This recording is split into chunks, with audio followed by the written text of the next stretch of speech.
Hi, everybody. Welcome to the show. Hope everybody's had a good week. I hope everybody's having a good Friday. Thanks for joining me. Thanks for taking time out of your day to hang out with me and everybody else in the live chat. Good to see everybody. As always, I will be answering questions from Patreon patrons and channel members first. So if you are in the live chat, and I forgot to post my answering questions from patrons and members first. Save your live chat questions for me until later, if you can. So, yeah. I'll be answering pre-submitted questions first. So if you are with us right now live in the live chat and you have a question or something you just want me to pay attention to or respond to or whatever, please wait until I get through all of my patron and member questions, and then I will turn my full attention to the live chat. Because hi, Radical Bacon. Because until then, I will not be paying full attention to the live chat, and I'll probably miss whatever you have to say, whatever you want me to see. So there we go. Just wait till I get through the pre-submitted questions, then I'll spend the rest of the show hanging with the live chat. So let's begin. There's Dana. Hi, Dana. Let's begin with the first of my patron questions and member questions as well. And this one comes from Kier, rhymes with beer. By the way, thank you for the clarification on the pronunciation. I think I've pronounced it about 5 different ways over the years. So Kier, thank you very much. Ferengi, pointy-eared future Ferengi. Are we looking at part Vulcan, Romulan, or Riemann Ferengi from the future? Rage against the retcon of the... Nothing really. That's all I came to say. Nothing really. Here's a shiny coin for the fountain of knowledge. Keep up the work, good and otherwise. Well, thank you, Kier. Yeah, and for those of you who don't know what that's in reference to, there was a new trailer released this past week for the upcoming season of Star Trek Discovery. And in this 2-minute trailer, there was like a split-second shot of a Ferengi. And judging by that shot, it looks like they have tweaked the Ferengi makeup a little bit. The ears are a little different, the brow is a little different, but it's obviously a Ferengi. And that certain section of the fan base that is just, a reactionary hate mob that just runs on resentment about whatever the thing is, was, oh, they changed the Ferengi, how dare they, right? Yeah, it's nothing. It's just it's fan babies being fan babies. Just let them cry. They'll tire themselves out eventually. You know, they mean nothing. Nobody gives a shit about them. The people who make the shows don't give a shit about them. None of us should either. To hell with them. Let them cry. But yeah, it's silly. It's not even that different. Like the updates to the Klingon makeup in Discovery were, I thought the outrage over that was incredibly silly as well, but at least that was genuinely a lot different from the previous version. But the Ferengi update in Discovery, again, just judging by that one fleeting shot that you got of that one character, it's not even that different. So yeah, it's just dumb nerd rage. That's all it is, and it's not worth any more attention. Or being taken any more seriously than that. Next question is from Kava, who says, all over the world, politics and public debate becomes more and more polarized. Less and less politicians seem to be able to compromise in any field. Doesn't matter if it's economic field, climate change, social justice, etc. Me personally have less and less faith that this will change. Everyone seems to live in their own bubbles, online and offline. Gone are the days when we could have constructive discussions between different agendas. Do you personally believe this could change to the better, to a more respectful debate climate, and in the end, to politicians actually willing to have compromises with the opposite agenda? Yes, I do. I do think that that would be possible. In order for that to happen, though, we need to remove the bad faith actors from the conversation. That I think is the problem more so than polarization, because one of the reasons things are so polarized is people have been sort of admitted to the conversation who are trying to polarize it on purpose, who are trying to drive people to the extremes and are trying to get their incredibly extreme viewpoints a seat at the table where they can be taken seriously just as much as more moderate and mainstream and reasonable views. So the first thing we need to do if we want to end the polarization and get back to a point where people can discuss things reasonably is get back to a point where all the people involved in the discussion have reasonable points of view. It's difficult to do that when there are so many people in the discussion who have utterly unreasonable points of view. How do you have a reasonable political discourse with, constructive discussions and the ability to compromise when a lot of the people in the conversation are saying things like don't get vaccinated, don't wear a mask during a pandemic, or are saying things like the election was rigged and the votes are illegitimate and you can't trust, you can't trust the vote counts, you can't trust the post office, you can't trust the public health officials, um, you know unless we win. And then it's completely fine. Then everything works the way it should. But if we don't win, or if a result doesn't go the way we want it, then everything is wrong, and don't believe in anything and delegitimize everything, right? So as long as people like that are in the conversation, yeah, it's really hard to have constructive conversations. It's like, how do you have a scientific debate with a flat earther? You can't. Where's the compromise?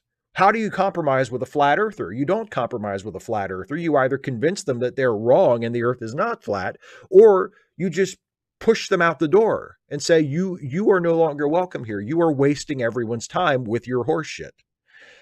We need to do that politically. We need to say, okay, all of you people over here, you are wasting everyone's time with your horse shit. Goodbye.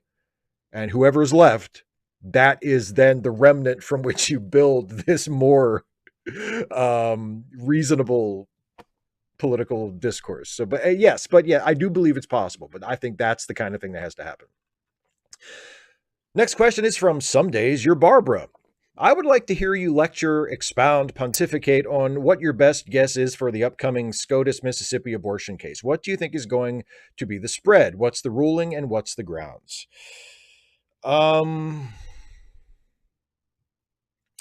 I have a bad feeling that they're gonna that they're gonna uphold the law and essentially overturn Roe. I mean, I hope that's not what happens. I hope that I'm surprised, just like I was surprised when they upheld the Affordable Care Act several years ago. But I have a great trepidation that things are not going to go our way on that. And I think as far as the grounds, I don't know. That's over my head. But as far as the spread, I think we can probably guess it's either going to be 5-4 or 6-3, depending on how Roberts votes. But yeah, it's, the justices appointed by Republican presidents are going to rule in favor of the law, in favor of upholding the abortion ban, and thereby essentially overturning Roe.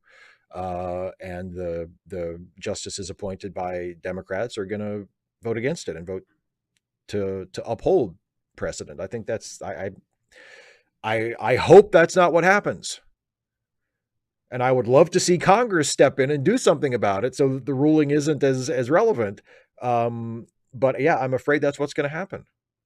I'm afraid that's what's going to happen, and it's going to suck for a lot of people, just like it sucks for a lot of people already throughout the country in states where abortion is still technically legal, but abortion clinics are forced to comply with such onerous, arbitrary regulations that it makes it almost impossible for them to operate. And a person who wants an abortion is forced to, wait weeks to get an appointment and drive hundreds of miles to get there. And, I mean, it's a horrible situation that I fear is going to get worse. But I hope not. But yeah, that's unfortunately that is the feeling I have about it, and I wish things were not as they are.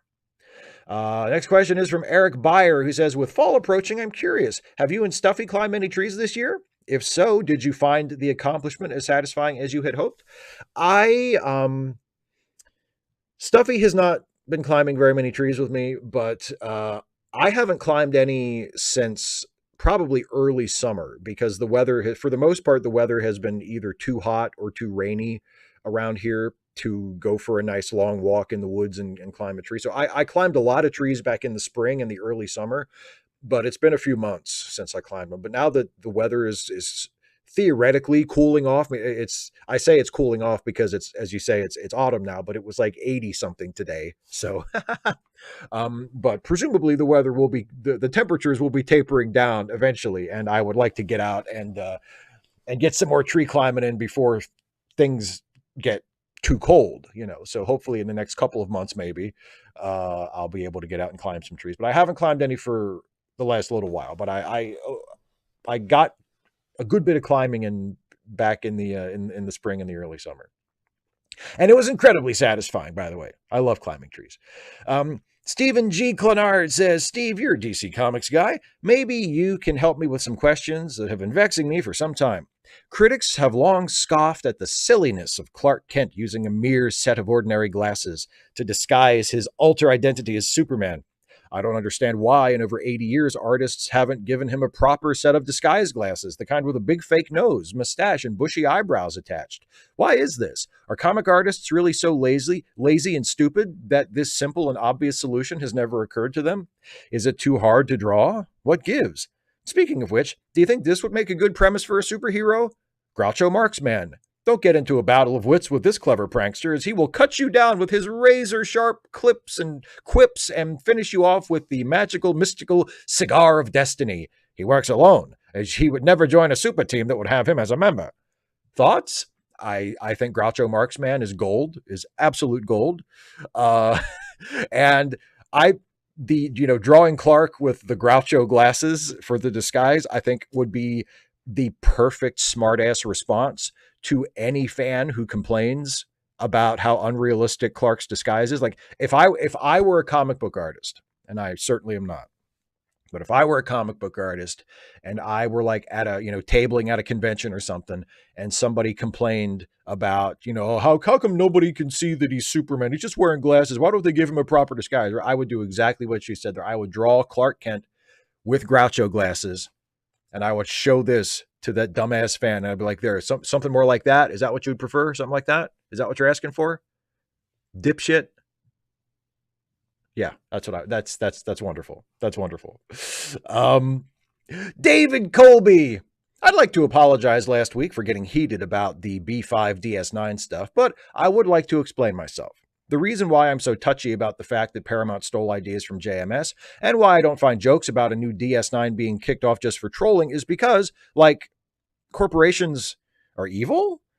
They will steal the ideas out from under people, fuck them out of the royalties, and leave them to die in a ditch if they can get away with it. And Paramount does this with Star Trek a lot. Like, remember when Voyager renamed and lightly edited Nick Locarno into Tom Paris to get out of having to pay the writer who invented him any royalties? And, like, nerds do this all the time. They'll let corporations get away with anything so long as that corp makes the stuff they like, which is insane because the corporate suits don't make Star Trek. Paramount doesn't make Star Trek. People they hire and exploit make Star Trek. Like, at least joke about Ira Steven Behr remaking DS9, man. That is an excellent point. And if I do apologize. You apologize for losing it over B5. I apologize for making that joke. And if I had specifically said, Ira Steven Behr should pitch a DS9 remake, maybe that would have been more acceptable than Paramount should steal it, or Paramount should announce it over. So, but I respect where you're coming from on that, and I agree with you. I do think that the artist should come first, not the company. And you're right, not just Paramount, but lots of companies. I just was talking about Superman. DC Comics has been embroiled in several quite famous lawsuits with the creators or the estates of the creators of some of their legendary characters because they didn't treat the artists who actually made the characters that made them all that money and got them all that notoriety very well. And there's a lawsuit currently going on that most people who watch this have probably known about between the the Steve Ditko estate and Disney and Marvel Comics because they want to win back some of the rights to Spider-Man, who was co-created by Steve Ditko. And I agree with them. I think they should have rights to that. Like as you say, it's a good point. You know, Paramount didn't create Star Trek. Paramount doesn't make Star Trek. Paramount owns it. Paramount pays for it. Paramount profits from it. Paramount hires the people who make it, but it's the people who make it. You know, Paramount is a corporation, and a corporation is not people, unlike what Mitt Romney said quite a few years ago. But a corporation is made up of people. And it's unfortunately the people who make the shows that we all know, you know, for studios like Paramount are often not the ones that reap most of the benefits from it. So yeah, that's all. It's a really good point. I don't think you need to apologize. I understand where you're coming from, and like I say, I agree with you that if I had framed the joke about Ira Steven Bear bringing back Deep Space Nine to piss off Straczynski instead of Paramount, it might have gone over a little differently. So thank you. Ohorierno says, in your videos, you regularly mention to contact representatives. That's good advice. And I do that myself here in Germany. How often do you do it? When was the last time and how did that go? Ever had a decision made by a representative that felt like you had a say in it? Not as often as I should. I think the last time I remember contacting my representatives was it was last year in the run up to our general election, and I think it was about the post office and mail-in voting. I'm pretty sure. I was thinking this over the other day, trying to remember. And I know I contacted my member of Congress and my senators about mail-in voting and the post office. So that would have been, I guess, last summer, early last fall, maybe before the election. And I got a response back from one of my senators, maybe, because my senators are Senator Cardin and Senator Van Hollen, and I know I heard back from at least one of them. I can't remember which one, but I have heard back from them in the past, and I think I heard back from them as well as my member of Congress on that. I've never felt like I had a say in a decision because, I mean, fortunately, my member of Congress and both of my senators are all Democrats. Thank God. So, and most of them, they were already going to do what I was asking them to do anyway. I was just lending my voice and offering them some encouragement and saying, you know, like, hey, if this is what you're going to do, you're on the right track, right? And I'm behind you 100%, and you should go for it, right? So I've never felt like I had a hand in a decision like that, but I've always been glad that I took the time to do it for sure. And like I say, I think people should do that more often. Even if you are represented by someone who you know is not going to vote your way, at least let them hear from you. You know. But yeah, I should probably contact them about something sooner or later because it has been a while. But yeah, I have, and it's been a good experience. Agent Meister in Ireland, Peldor Joy, Steve, have you ever kept a journal? My aunt gave me a small pocket diary for Christmas in 1994, and I have been writing about my day at the end of each day since. My entries mainly consist of what I did during the day. My thoughts and feelings would be saved for very good and or bad days. During lockdown, I decided it was best to take a photograph of each entry with my phone just in case anything happened to the hard copies. Can you imagine how tedious that was? Can you? Last year, I reread entries from 1998 to 2002, which was a time of great change in my life, and not all of it good. I also revisited movies, books, TV, music, and places I enjoyed from that period, and I can't describe the effect it had on me. It was absolutely surreal.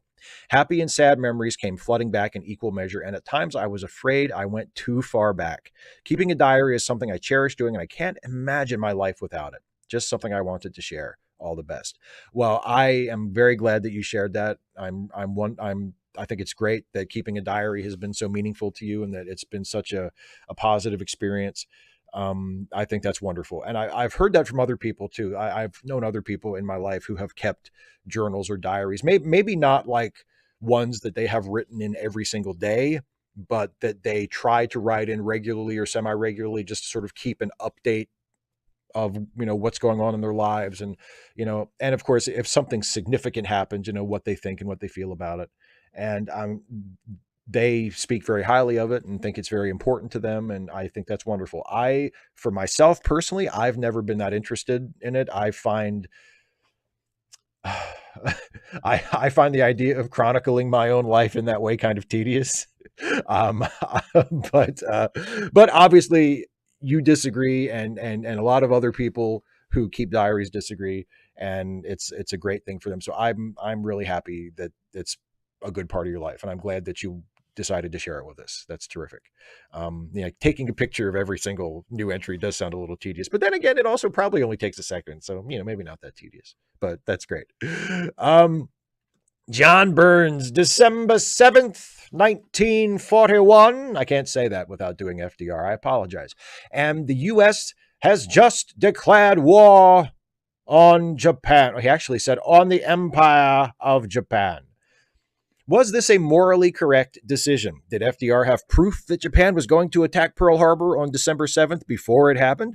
Did FDR know that Germany was going to declare war on the 8th? Most importantly, if Hitler hadn't declared war, how would a vote in Congress have gone on, say, the 10th of December, a Wednesday, about declaring war on Germany with U.S. isolationism at the time in the Monroe Doctrine?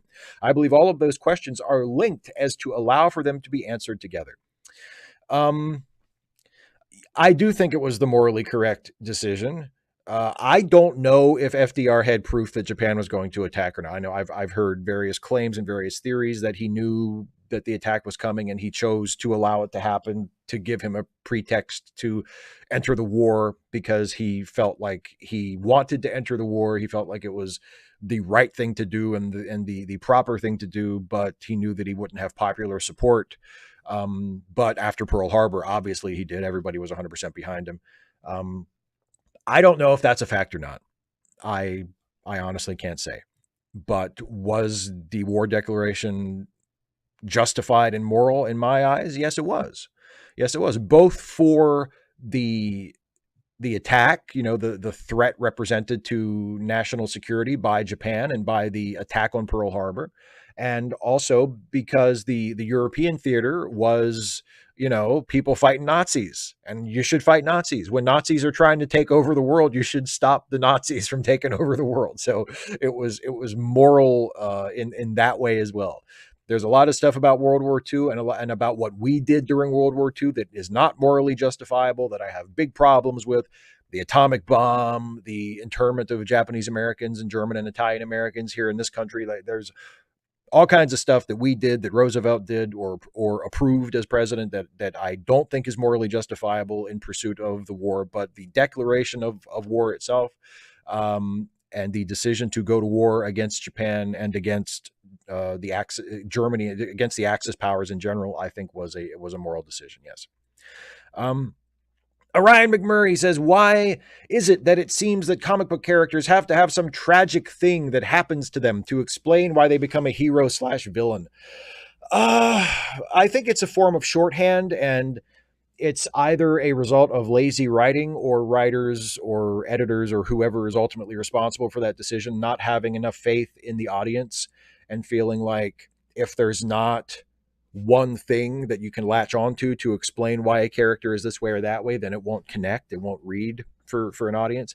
And sometimes that's true, but not always. You don't a character doesn't need to have a singular formative event for them to make sense as who they are. There was there's a really good example, I think, in the character of Dick Tracy. Now, Dick Tracy does have a tragedy in his past that explains why he became a cop and a gangbuster, right? I believe his wife was killed by gangsters, and so that's why he became a detective. But most people don't even know that.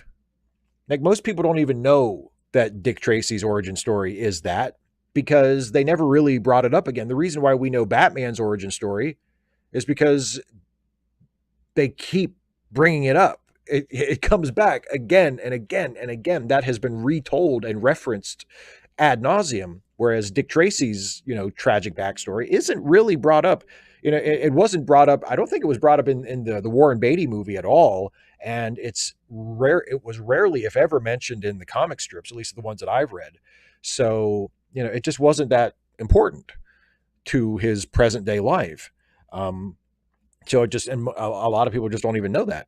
So, you don't have to have some tragic thing that happens to a hero or villain. There doesn't need to be one single thing that, oh, well, why is he like that? Well, because of this, right? Another good example on the villain side is the Joker. In most versions of the Joker, there is no, his origins are a mystery. It's not clear exactly why he is the Joker. Now, there's the Red Hood story where Batman, he's the Red Hood, and he's fighting Batman, and he gets knocked into the chemicals, and that's what bleaches his skin white and turns his hair green and drives him crazy. But beyond that, like the origin of his motivations and why he does the particular kinds of crimes he does, and what his life was like that led up to him becoming the Red Hood, that's all very murky. There are different versions of that, and in many versions of the character, that story just never is even told. And in the Heath Ledger version in The Dark Knight, there's not even that. There's not even an origin between him and Batman. There is no scene where Batman knocks him into a vat of chemicals and he becomes the Joker. He's just the Joker from the beginning. There is no origin. He just is. He's just a fact of life. And that works extremely well. That I think is actually an improvement to the character.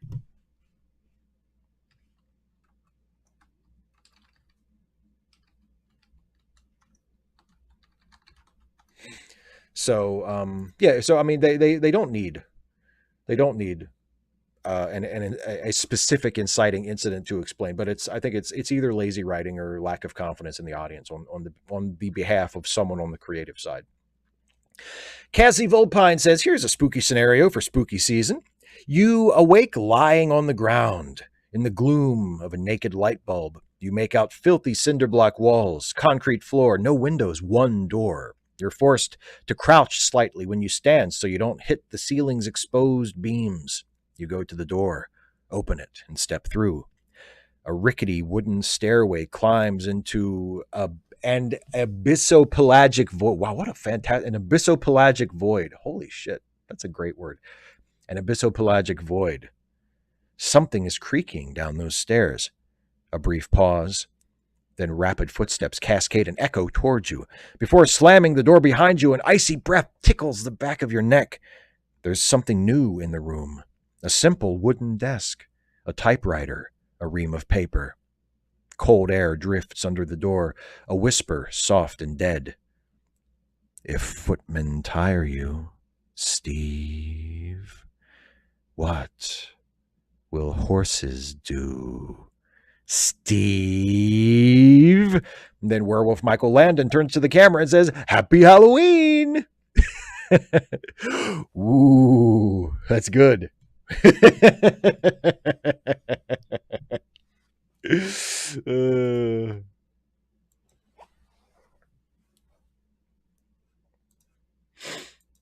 That's good. And I love the addition of teenage werewolf Michael Landon at the end. That really makes the whole thing. I'm gonna have to actually. I'm gonna have to. I've had a script, at least a riff script for the riff video of "If Footmen Tire You, What Will Horses Do" for a couple years now. But I'm gonna have to rewrite it because now I no longer have rights to all of the characters that I used in it. So I'll have to change it a little bit before I get back into it.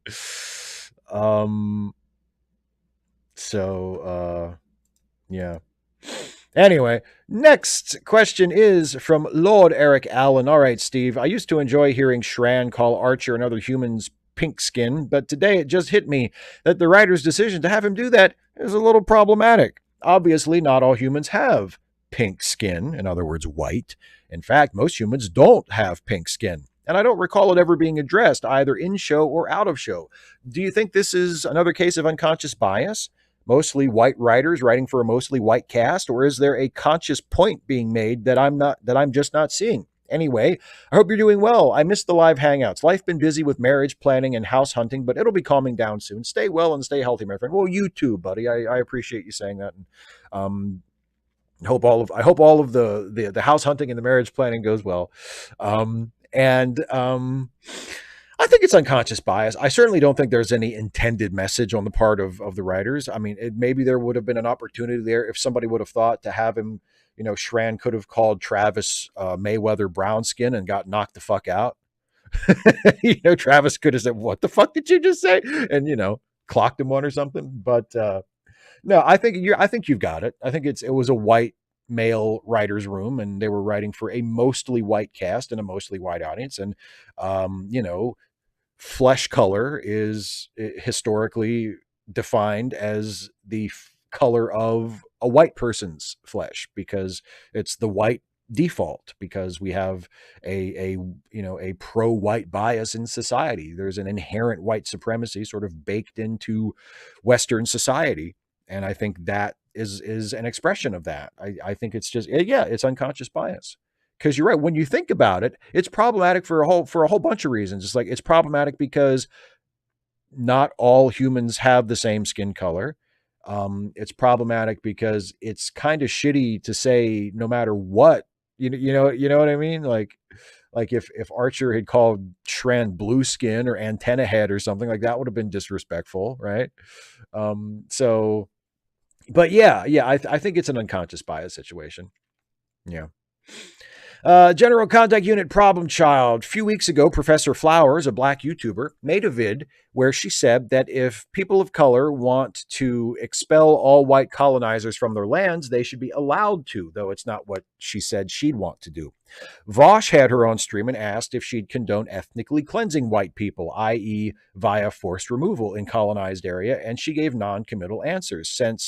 Since then, it seems like a narrative has developed that Vosh had a black creator on, then asked her a load of questions about white genocide out of the blue. That's Thought Slime's take. But I know that's wrong because I watched her original video. Is it wrong to say you wouldn't object to white people being forcibly removed from territory their ancestors colonized? Even if it is white genocide, so implausible calling out, even if it is white genocide, so implausible calling out people talking about it is counterproductive. What should people do if you think people you look up to, people you think are smarter than you, have bought into what you think is a BS distortion of events?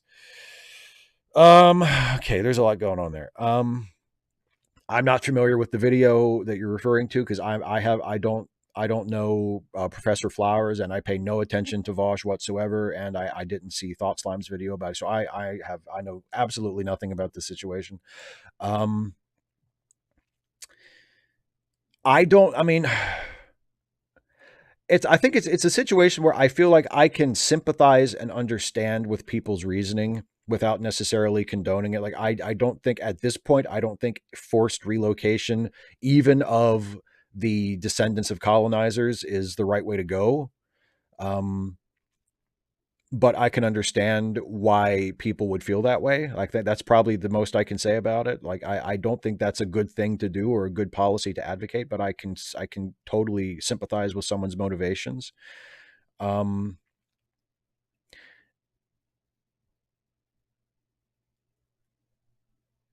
do think white genocide is counterproductive. I think that's calling that an instance of white genocide is even if it would be technically accurate in some circumstance, I think it's inflammatory, especially if it's a white person saying it to a person of color. And what should you do if you think people you look up to have bought into what you think is a BS distortion? I mean, if they buy into a BS distortion of events to such a extreme degree that it becomes a problem for you, then I at a certain point you have to reassess whether or not you look up to these people anymore. I mean, there's not one thing you can do. I mean, we all make our own decisions. We all have our own lines that if someone crosses them, we say, okay, that's enough. I can't be with this person anymore. I can't count this as one of my people anymore.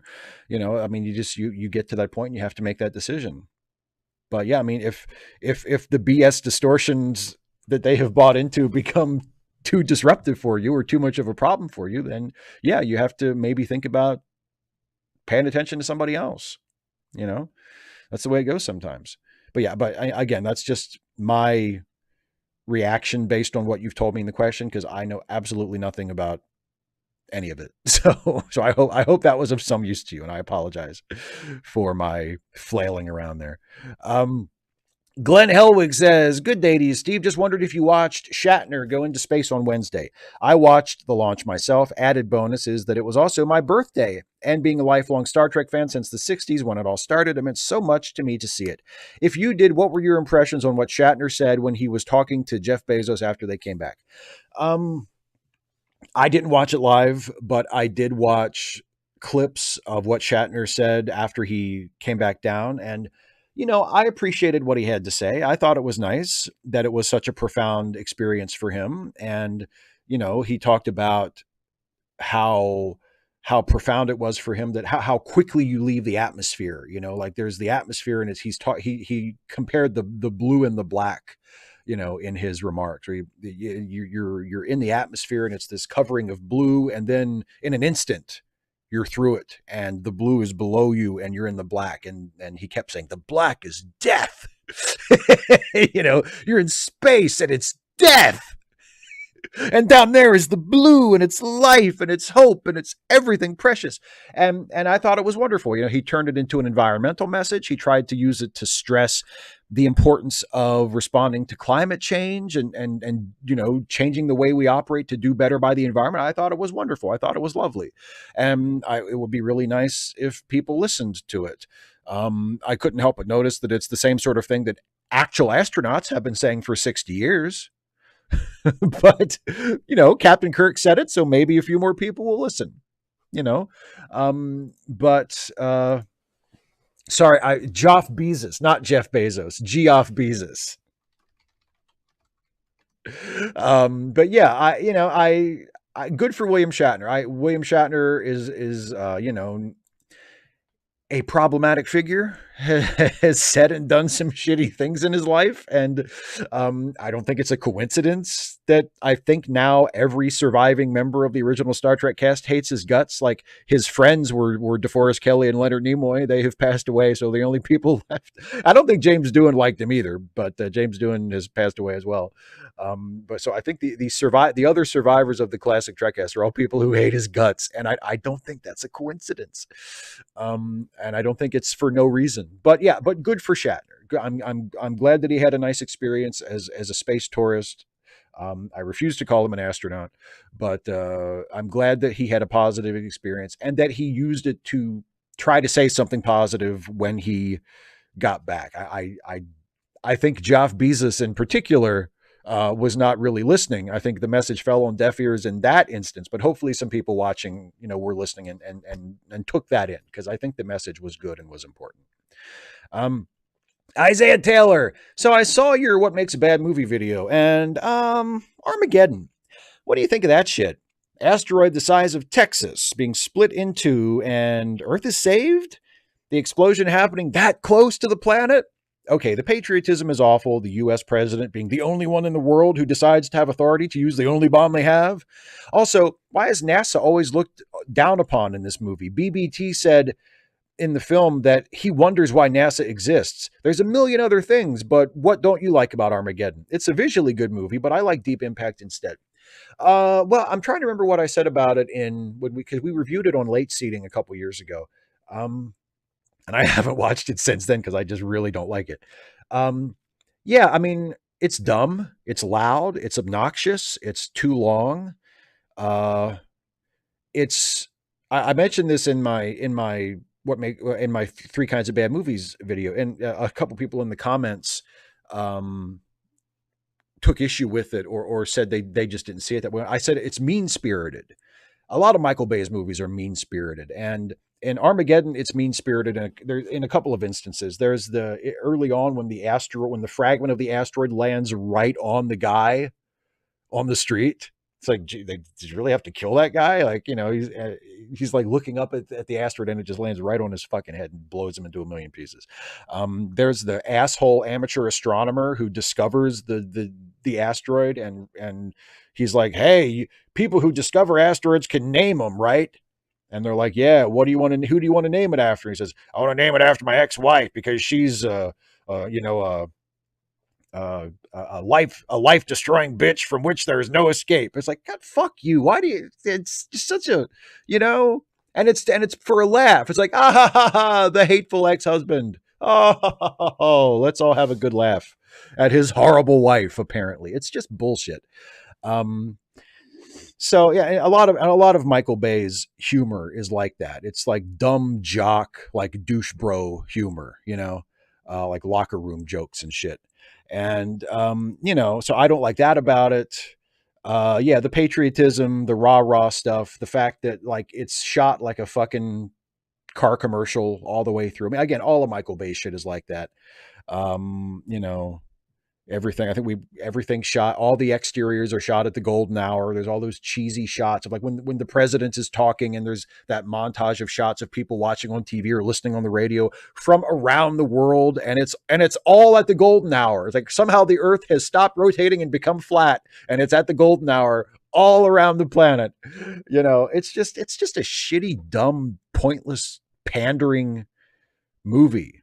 It's like everything I hate about bad movies. It's not a good bad movie. It's like this gross, bloated, super patriotic, you know, douchey, mean-spirited, loud, obnoxious, schmaltzy, pandering, pointless movie. It sucks. It's just a shitty, sucky movie. So yeah. Those are some of the things I don't like about. I'm not generally a fan of Michael Bay's work. I don't think I've ever. I'll say this: as much as I detest and deplore the work of Zack Snyder, I can say there is at least one Zack Snyder movie that I like, which is his adaptation of Watchmen. I don't think I have ever seen a Michael Bay movie that I have liked. Maybe The Rock, but it's been a long time since I've seen The Rock, and The Rock might be in like so bad it's good territory.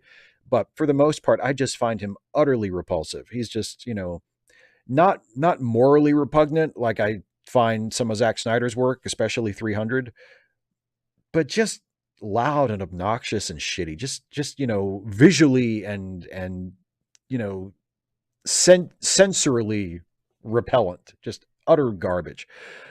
Anyway, some random geek who has too many friends in crippling poverty, one with no survival plan if they lose their SSDI.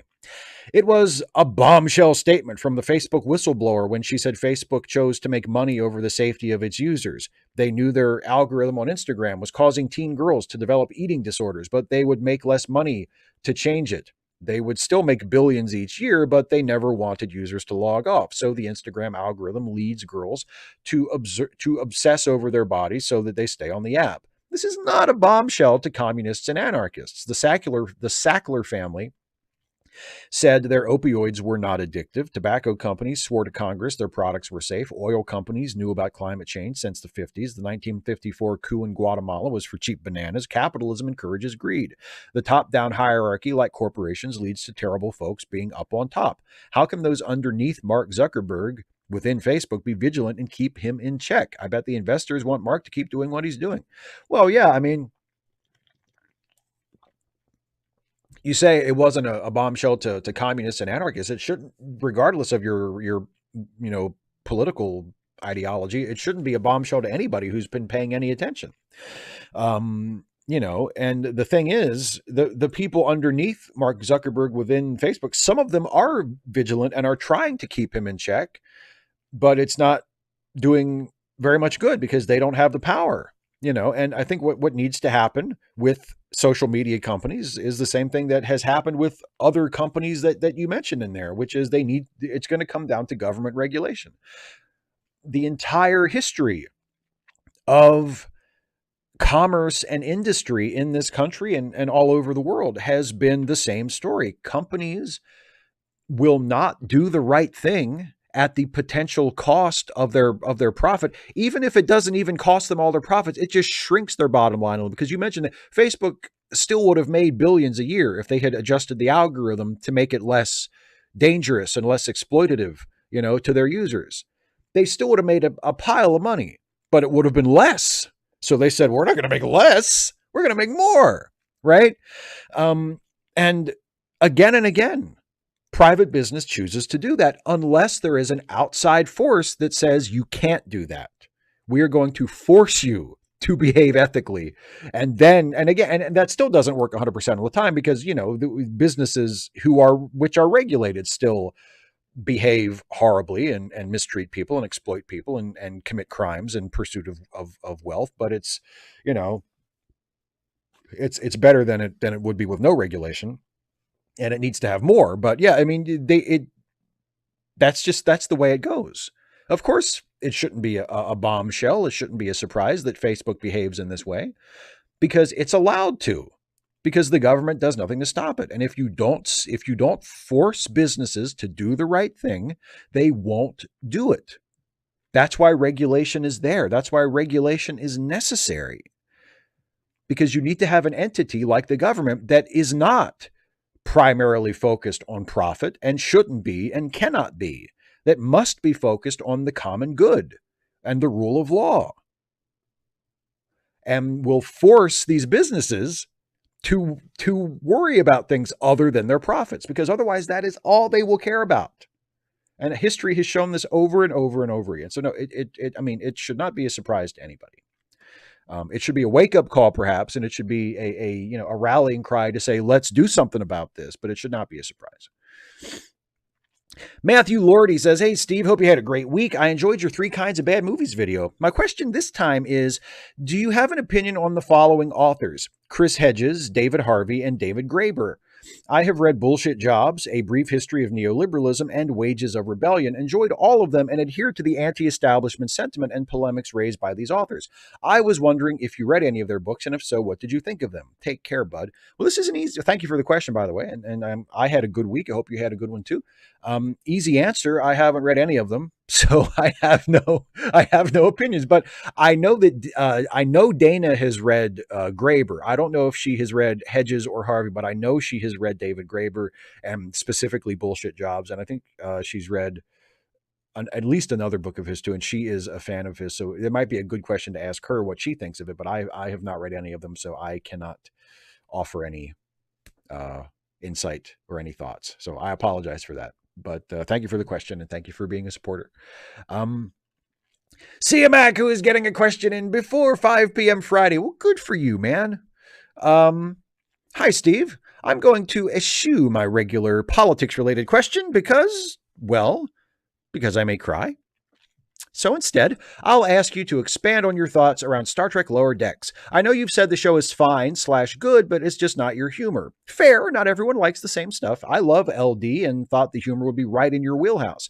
Curious where it misses for you. I know some people are put off by the Rick and Morty animation, and I'm not a fan of Rick and Morty, but somehow I just really love this show and find it hilarious. My formative Trek that I grew up on and remains my favorite was TNG, and I know your favorite is DS9. This show is much more a send-up of TNG. I wonder if that's why. Would a lower rings appeal more? Different strokes, I suppose, but honestly curious. Well, I am not next week, but week after next, I think I'm doing a review video of this just completed second season of Lower Decks. So consider what I'm about to say kind of a rough draft of that, because I've written a little bit of it.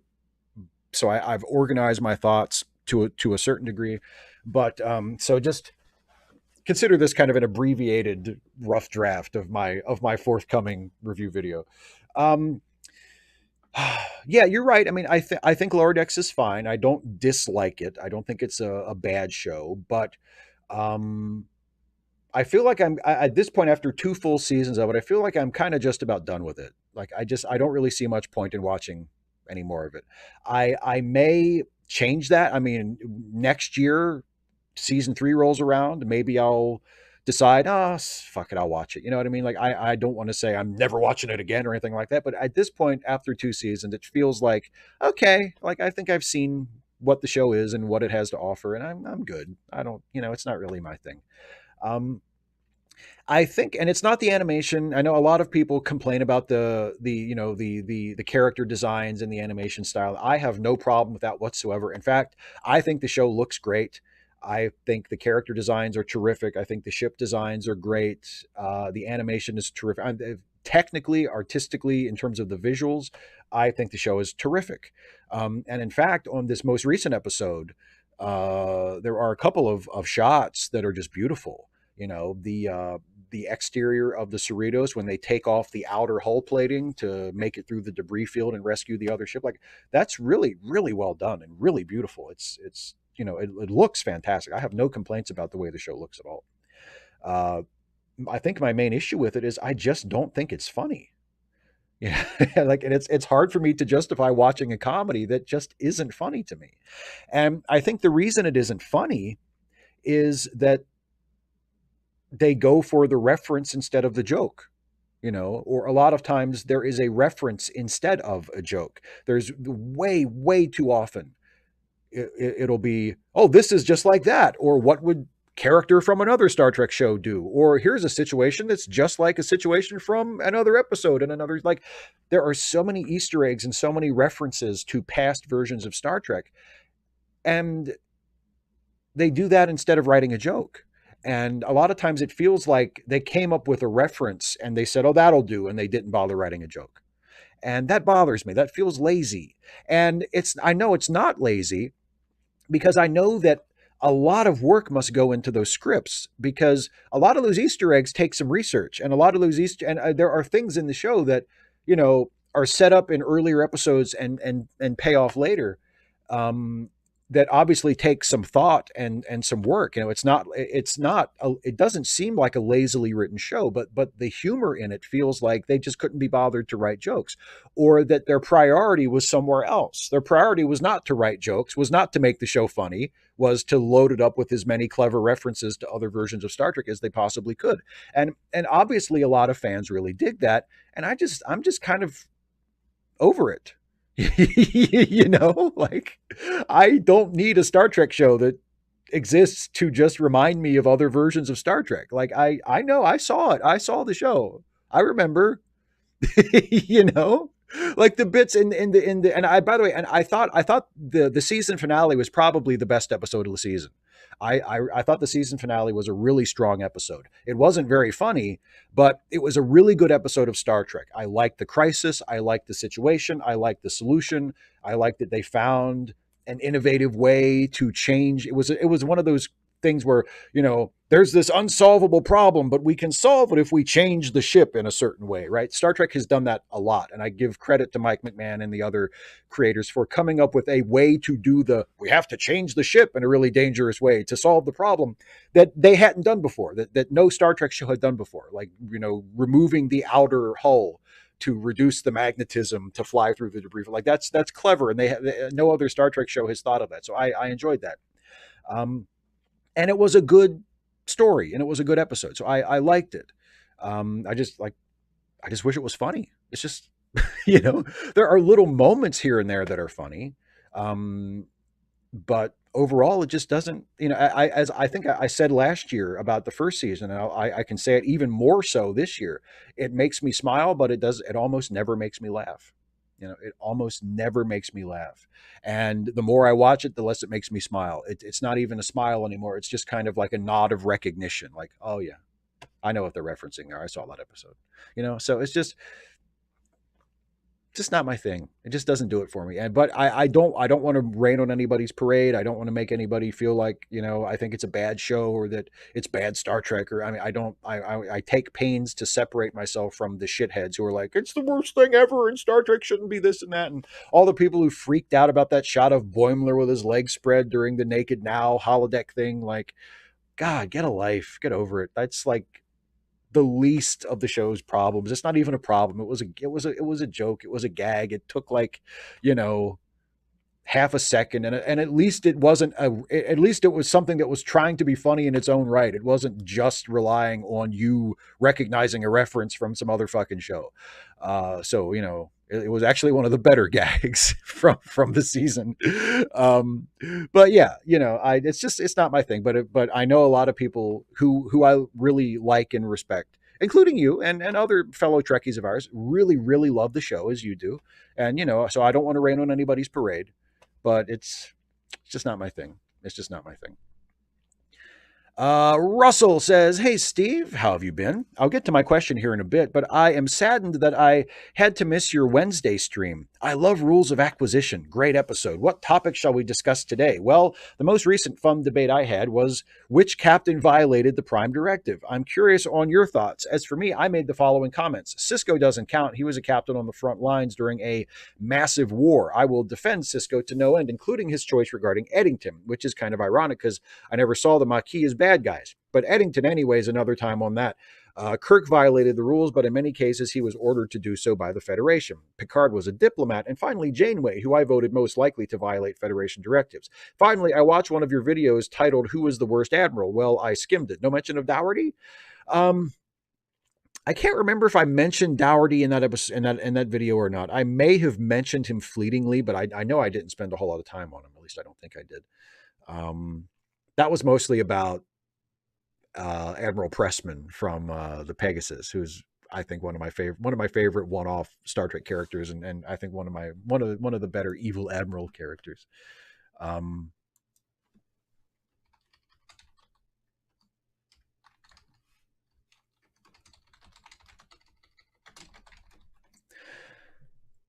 But I think it's got to be Kirk for who has violated the Prime Directive the most. I think we got to go with Kirk on this. I mean, I feel like Kirk is the answer canonically. You know, I think there have been indications in other episodes, you know, post classic Trek, where characters have regarded Kirk as the all-time Prime Directive violating champion. So I feel like we got to go with Kirk on this one. But they've all violated it. I mean, except technically Archer didn't, because Archer's show was set before there was a Prime Directive, but they've all violated it because that's the more interesting choice in a story. Like that's I talked about this a little bit in my video about the Prime Directive that I did a couple years ago. I mean, the reason the Prime Directive is there is to give the heroes a rule that they have to break in order to do the right thing. And it makes it more dramatic, and it makes it, you know, a little more tense. Like you have to do this thing that you know is the right thing to do, but it goes against the rules, you know. What are you going to do? And the more interesting choice is to break the rule and to do the right thing. So they've all done it. The thing about Janeway is how inconsistent she was, because sometimes it seemed like she just didn't give a fuck and would do whatever she wanted, and other times she was strangely stubborn about upholding Starfleet rules, even though they were way, way out there in the middle of nowhere, and then they were the only Starfleet ship around. You know, so there was a little. It depends, you know, what side of the bed she woke up on. But and you know, Picard violated it quite a few times. I mean, they all did. But I think if you're looking at who violated it uh, the most, it would. I think it's almost got to be Kirk. But I don't know off the top of my head. You know, like I'm sure Memory Alpha has has an article or something where they count all the Prime Directive violations by the captain. But I would bet it's Kirk. I would bet it's Kirk, but I don't know for a fact. And finally, last question from Dana, who says, "Who's someone you look up to? In fact, maybe a fictional person and a real person, one of each. Tell us about them." Well, until almost 2 years ago, I would have said my granny, but you know, Granny died not this past January, but January 2020.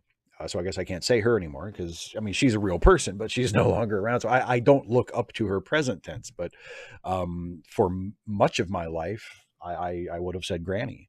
I think she was a tremendous influence on me for the best. You know, I think a lot of the best parts of me as a person are because of her and because of her example. And you know, and also I think she was, in addition to being a good person and a caring, compassionate, moral person who cared about helping others and, you know, taking care of her family and taking care of her friends. She was also funny, had a great dark wit, really black like sense of humor, which I think I also inherited. And I didn't get that just from her, because Pap, her husband, my grandfather, also had it. My dad has it. So, you know, that sort of came down the family line, but she definitely had it. and that was an influence on me as well. And if I'm thinking about people who are alive right now, who are real people, it's hard for me to think of somebody, either someone I know personally or like a person who's just out there, who is someone I look up to and admire because, they're really good at what they do or whatever. But the only real person I can think of is Granny, even though she's not here anymore. Um, and as for a fictional person, who do I look up to? I mean, it's corny and it's the obvious answer, but I've never been afraid of giving the obvious answer. Probably Superman. I think how can you? What better role model could you have than Superman? I mean, he's the guy who stands for truth and justice. Like, what's better than that? What's more than that? He's a guy with almost unfathomable power, the ability to cause more harm and damage and death than any other individual. And yet he chooses to use that power to help people and to save people and to be a friend to people and to try in whatever way he can to make the world a better place. And what more is there to look up to than that? I as far as fictional characters, I think that I don't see how there could be a better role model than Superman. Unless you're talking about the Zack Snyder version, in which case just do the opposite. Just do the opposite of whatever that fuck would do. But yeah, so my Granny and Superman. Those are the people I look up to or have looked up to in my life. Good question. Good questions from everybody, as always. That's it for the patron and member questions. And now I will turn at long last to the questions from the live chat and see what everybody is talking about over there. So, and we'll spend the rest of the show hanging out in the live chat. So, hi everybody.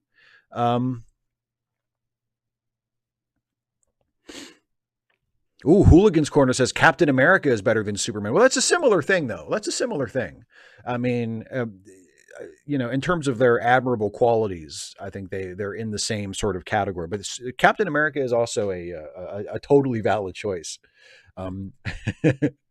Pedro, it depends on which Jesus you're talking about. There are definitely, Jesus definitely has some incredibly admirable moments in the Gospels, but he also has some moments where you're like, what the fuck is the deal with that guy? So it depends on which qualities of Jesus, let's say, you are choosing to look up to. Super chat from John Burns, who says, William Shatner seemed taken aback by the universe. It didn't shut him up, but still, yay, universe. Shatner was married and yet never shut up. No, I don't think Shatner's ever going to shut up. Dana wants me to talk more about Granny. She was, she was compassionate. She always used to say, be a lover, not a fighter. She would say that all the time, be a lover, not a fighter. And I think the reason that she would say that, not just because she thought that was like a good way to approach life, but also she worried about her people and she didn't want her people to get in scrapes and get in fights and get themselves in trouble. It was a way of protecting us, not just telling us how we should be, in the world. And I always appreciated that. I remember there, and speaking of her sense of humor, I'll tell this one specific story. I remember she and I had a fight about something. I can't remember what, but we had a fight about something. And I think I had done something that I thought was funny and Granny didn't think it was funny. And we fought about it. And I said, you have no sense of humor. Like, you don't have any sense of humor at all. And we kind of went to our separate corners after that. But that hurt her. Like, that really bothered her that I said that she didn't have a sense of humor or that she wasn't funny. So like hours later, I'm sitting in the living room watching TV. And Granny comes in and sits down. And with no preamble at all, she just launches into this joke. And the joke is,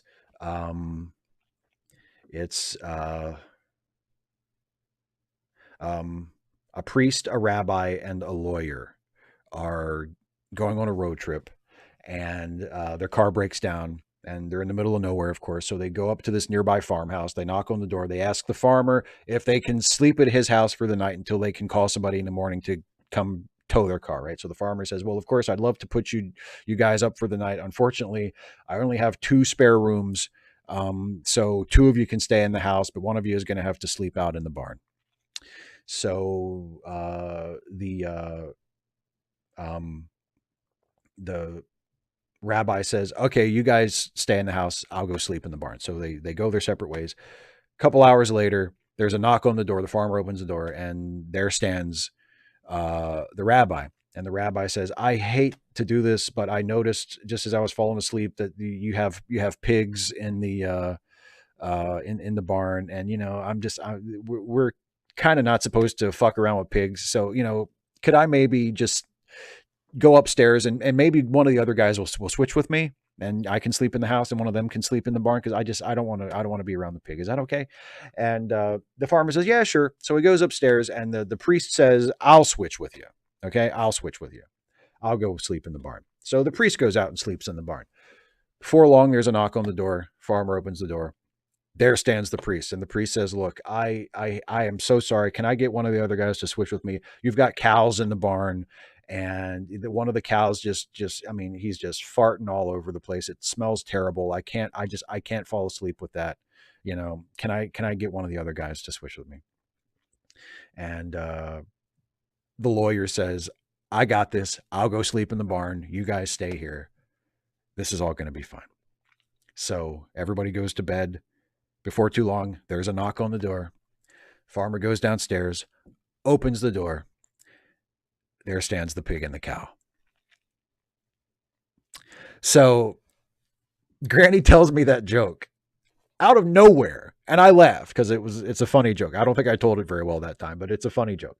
And she told me that joke to prove me wrong, that when I said that she didn't have a sense of humor. She was like, and she must have been thinking about it like all that time. And she waited till the moment was right, when my guard was down, when I would least suspect it. And she came in and told me that joke. And I've always remembered that, not just because of the joke or because of, what I did to precipitate it, but, no introduction, no preamble, no explanation, just launches into the joke. It was wonderful. Here's a message from some random geek who says, is John Clark Superman being bi lazy writing instead of creating a whole new bisexual character? Is John Clark writing Superman's coattails? No, John Clark is a fairly new character. It's not like they took a character who's already been around for 50 years and decided that he was going to have a different sexuality. The character has only been around for a few years, right? So, I don't know. I don't think it's lazy writing at all. Another super chat from John Burns, who says, I'm walking 30 minutes a day for the month of October. It's a walkathon for Joanna Roberts. So if you happen to see this on Facebook, please like. Well, that's terrific. Well, good. I hope that helps Joanna out. I assume it's like a fundraiser type of thing. So yeah, somebody sponsor John for his walkathon and help Joanna out. That'd be terrific.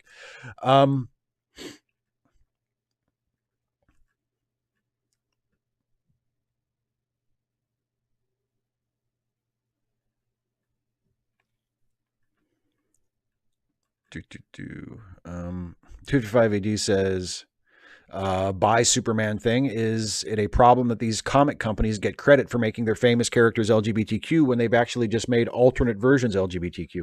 I think it's important to note that. I think and giving them credit, like, at this point, it's more just a comment on how far our society still has to come.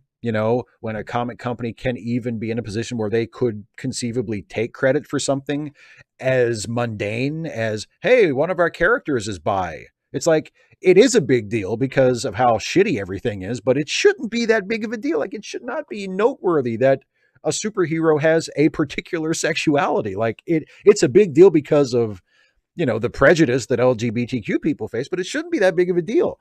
But I do think it's fair to note, especially in media coverage, because, the story last week was Superman's bi or Superman's gay in some cases, which is technically accurate because in that book, John is Superman, but he's not the Superman that most people think of when they think of Superman. So I think it's important to make that distinction.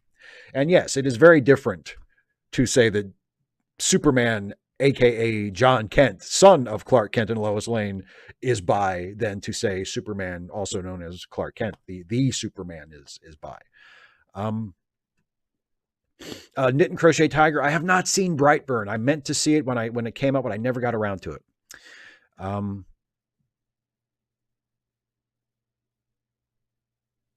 Dorota Trekkie says, so today there's DC fandom, and apparently our very good friends over at Restore the Snyderverse, part of the fandom, want to cause some stink. Should WB cave in or say FCKZS? No, they should say fuck them. They should say fuck them.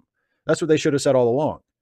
Like, and I mean, like, you assholes got your movie. You got your shitty Snyder cut, your shitty 4-hour vanity cut that's barely even a movie. You know, it's like 2.5 hours of movie and 90 minutes of fucking cut scenes from the DVD release, right?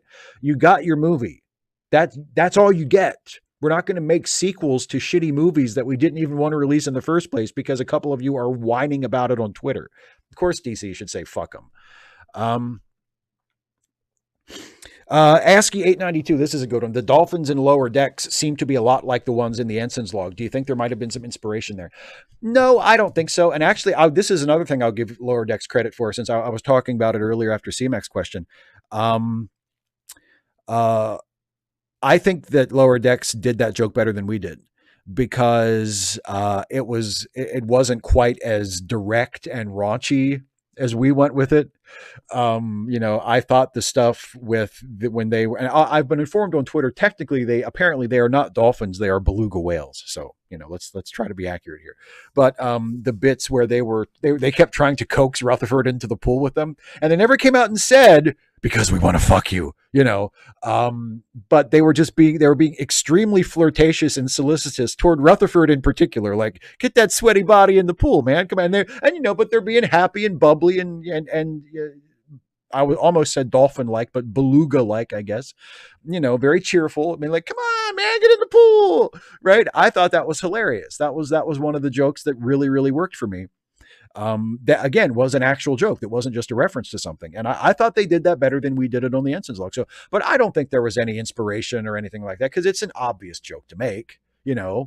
If you know anything about the actual behavior of dolphins in the wild, it's an obvious place to go. And we knew we were going there as soon as we decided we were going to, have Cetacean Ops be a setting on our podcast. And I'm sure it was a joke that they wanted to do on Lower Decks from the beginning. So no, I don't think there was any I'm quite certain no one involved with Lower Decks has ever heard our show. Because if they had, their show would be funnier.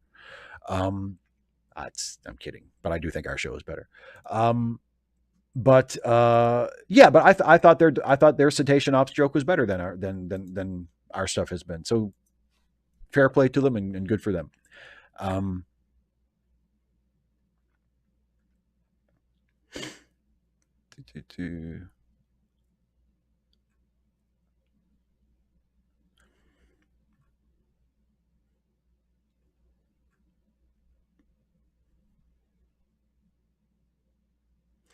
255AD says, in the UK, MPs are supposed to hold open public meetings with their regular constituents once a week. Would you want congressmen to do that? Yes, I think that would be terrific. Most congressmen do occasionally hold town hall meetings, but it's not like a regular thing. And some members of Congress like almost never do it. Some only do it when they're running for re-election. But I definitely think that should be a regular thing. Yes, absolutely.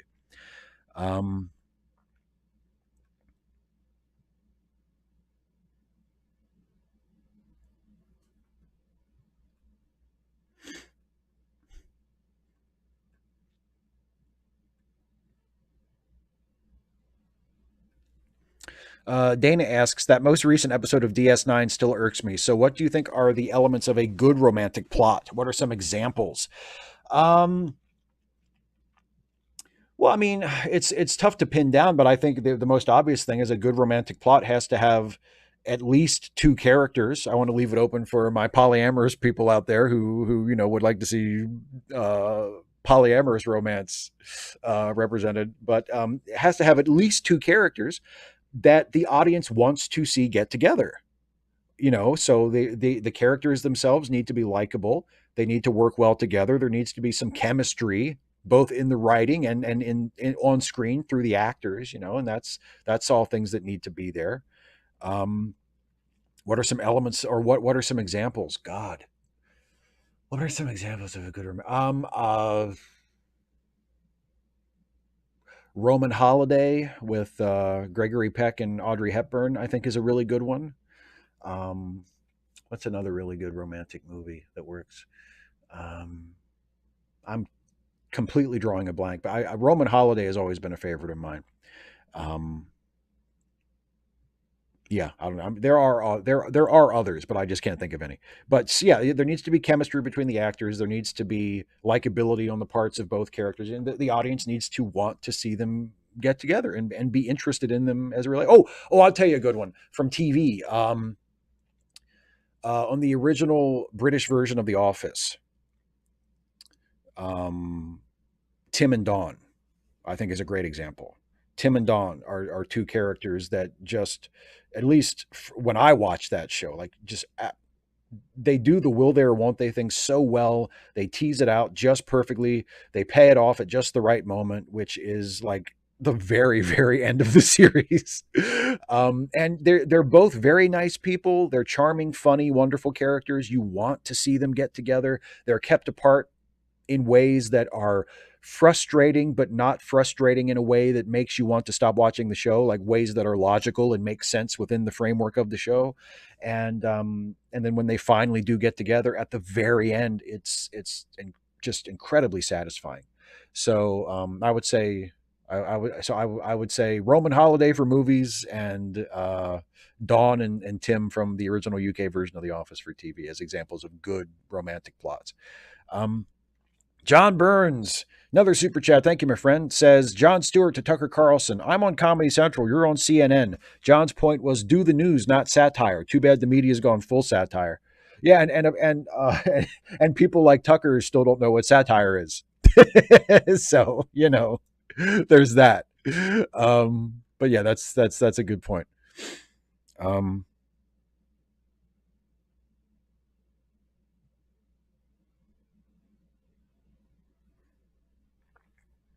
Drought Trekkie says, you know me, I'm apophobic and svexophobic. Sphexophobiac, afraid of bees and wasps. Did you encounter some of the killer hornets that the Tribble with Trump attached said there'd be? No, we've never had killer hornets around here. I did have a bee's nest in my backyard last week. I think they were carpenter bees, but I'm not absolutely positive. And they were, I mean, I had to kill the net. It was like a ground dwelling bee's nest. And I mean, I'm not going to mow my yard around a fucking bee's nest. So I had to kill it. But it took like 2 cans of bee killer to get them out of there. It was a multi-day operation, but that's the closest I've come to, to the killer hornets. Actually, when I was a little kid, when I was maybe 10, 11, 12, so not that little, but preteen, early teens maybe, our neighbor had this big dirt mound. He had a bunch of dirt trucked in that he used to fill in like holes in his yard and stuff. And then he had a bunch of dirt left over. So there was just this big mound of dirt between our yards. And eventually, grass and weeds grew over it and stuff. And this one summer, hornets nested in it. And those fuckers were like that big. They were like, and they weren't called killer hornets, and nobody like freaked out about them or anything. Somebody came in and got rid of them, like they were, exterminated. But that summer, you would see these humongous, like 2-inch long fucking hornets flying around. That was fun. So way back in the day, I had, nobody thought of them as killer hornets, but they were some big fucking hornets. I think there were some species of mountain hornet. I forget. We looked it up. I forget what they were called exactly, but that's my killer hornet story. Radical Bacon says, "Dear Steve, why is it so hot? Climate change. I don't know. I wish it wasn't. I'm glad I have air conditioning." It's the middle of October. It was like 80 today. What the fuck? And David C. Drake, I have not watched Squid Game yet. I don't know if I will or not. I mean, maybe I'll check it out of curiosity, and I'll be like, oh, this is great, and it'll hook me. But I am not.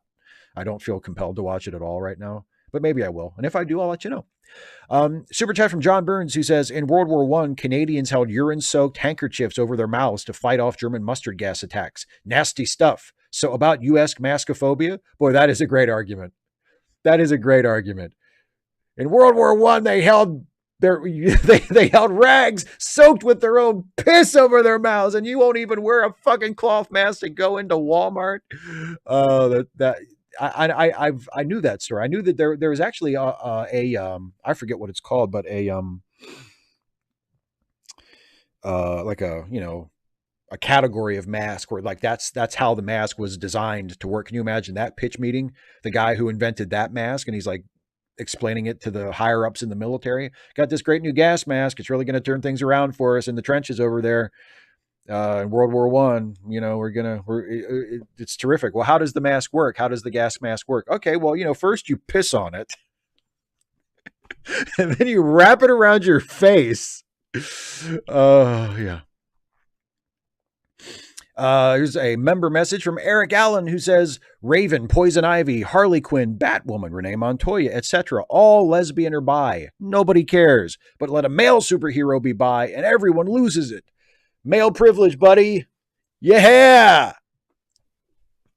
You know why? Because all the angry dude bros who are pissed at bi Superman aren't offended by female characters, because they can still jerk off to them because they see them as sex objects. You get nothing sexy about a bi dude. That's not sexy to you know, hetero rage bros, right?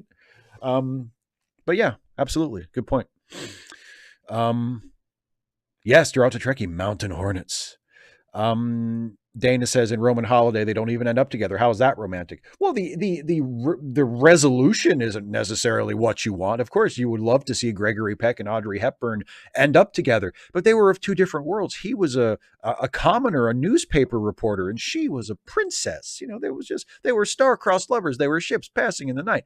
But it's still very romantic. And just because in real life you would hope that, you know, they would actually get together and be happy, doesn't mean that the movie can't be romantic, you know. I think Roman Holiday is one of my favorite romantic movies. The original Sabrina is all right too, which is another Audrey Hepburn movie. 2-5AD says, so Dean Cain is apparently mad about bi Superman. If he was cast as Superman today, do you think the Chuds would be angry because he's half Asian? Oh, absolutely. Absolutely. Yeah, that's an excellent point. For sure they would be. For sure they would be. I can't remember specifically, but there were probably people who were mad about it at the time. 255 AD says David Graeber had this theory that buying U.S. debt is really how other countries pay tribute to the American empire. Thoughts on that idea? I don't know. I don't. I have no idea. that's you're talking about things I have a very limited understanding of, so I'm afraid I can't offer too much on that. Dorothy Trekkie says, I watched Supergirl season 5 these days, and there was the episode in which they killed Jeremiah off screen. I can't help but find it amusing given Kane's views, how Jeremiah died. Yeah, I kind of saw that coming when he had his most recent sort of resurgence of, hey, remember what a right-wing shithead I am? And then it was like, oh, by the way, we killed off his character on Supergirl. That did not surprise me at all. I had kind of a chuckle about that.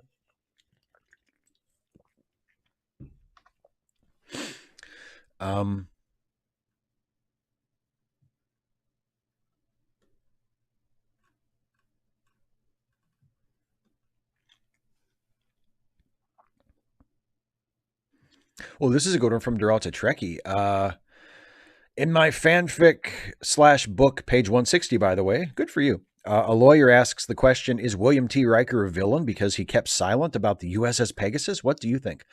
I don't know if it makes him a villain. I mean, I think he did the wrong thing. And I think part of his arc in that episode is coming to accept that he did the wrong thing by helping the Admiral to keep that secret. But I don't think it makes him a villain. I think it makes him a hero who made a mistake. I think it takes more to be a villain than that. But I mean, I think he definitely did the wrong thing, and I believe the creators of the episode are meant for us to think that he did the wrong thing for sure. 255 AD said, "Do you have any idea how your grandmother voted?" Um, I don't know how she voted in every election. She politically she was more conservative than I am, but she was surprisingly progressive in certain ways. She said things throughout her life that were very supportive of gay people, which for a white woman of her age in her time was somewhat unusual, especially in this area. Um, I know that both her and my pap, their favorite politician of anybody, like maybe in their whole lives, was Barbara Mikulski, who was our one of our senators here in Maryland for a very, very long time and was a Democrat and was very well known and revered and respected as a leader of women in Congress. Um, so and they both loved Barbara Mikulski, absolutely loved her and voted for her every time. So, I know that much. I think she was registered Republican, but I won't swear to that. But so I think she probably voted more conservatively than I ever have, or that I would have liked her to. But she, I know her favorite politician ever, or perhaps her favorite politician ever was a Democrat, was Barbara Mikulski. Um,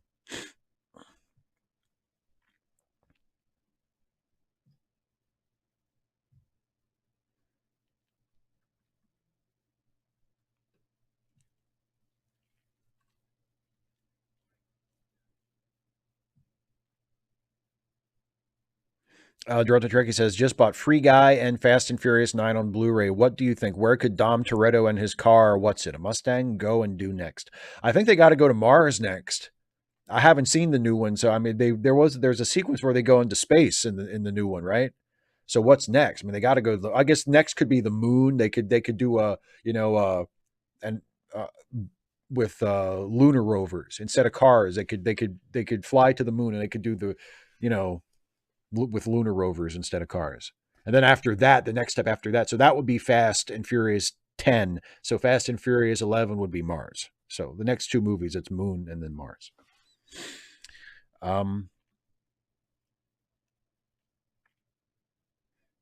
yeah, Barbara Mikulski was pretty awesome, Dana. I agree. She was a really good senator. She was a really good senator. Um,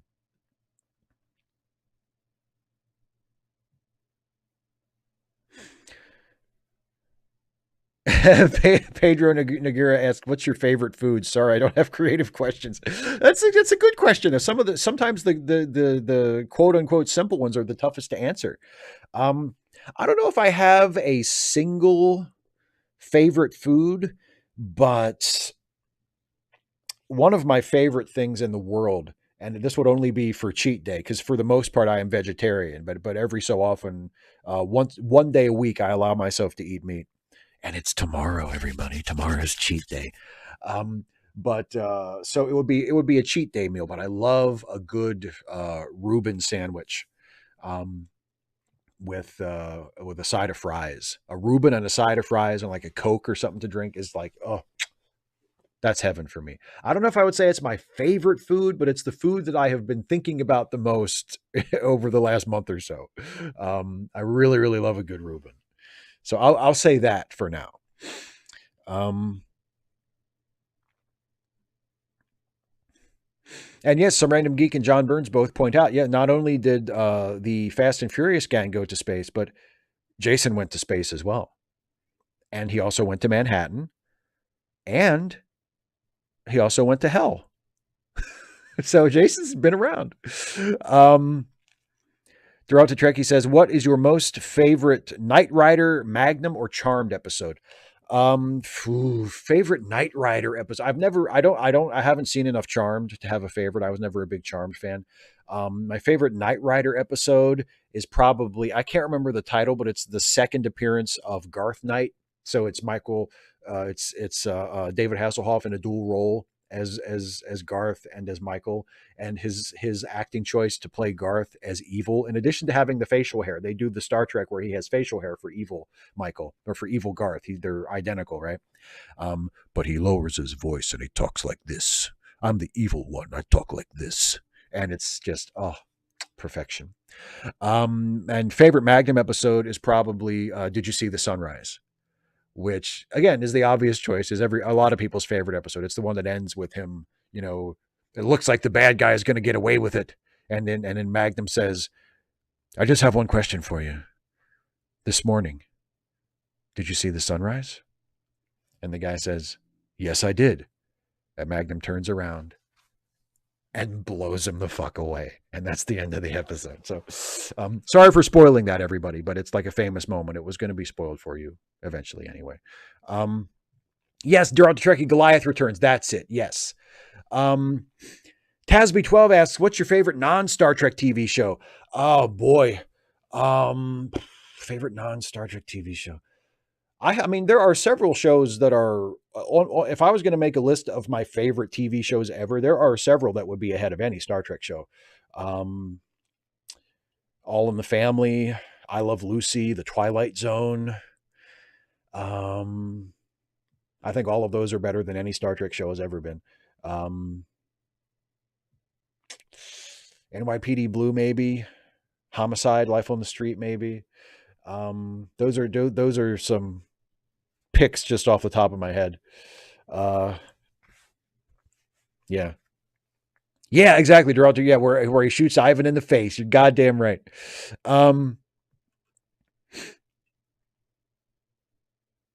JH, which day of the week is my favorite? Probably Saturday, because Saturday is usually the closest I get to a day off. And Kemp Chalmers says, do I have plans for Halloween? I have absolutely no plans whatsoever for Halloween. I am doing nothing for Halloween. Absolutely nothing. I've gotten to the point in my life where I am done. I am no longer pretending that I give a shit about Halloween. I don't give a shit about Halloween. I'm not dressing up. I'm not giving out candy. I'm not doing shit.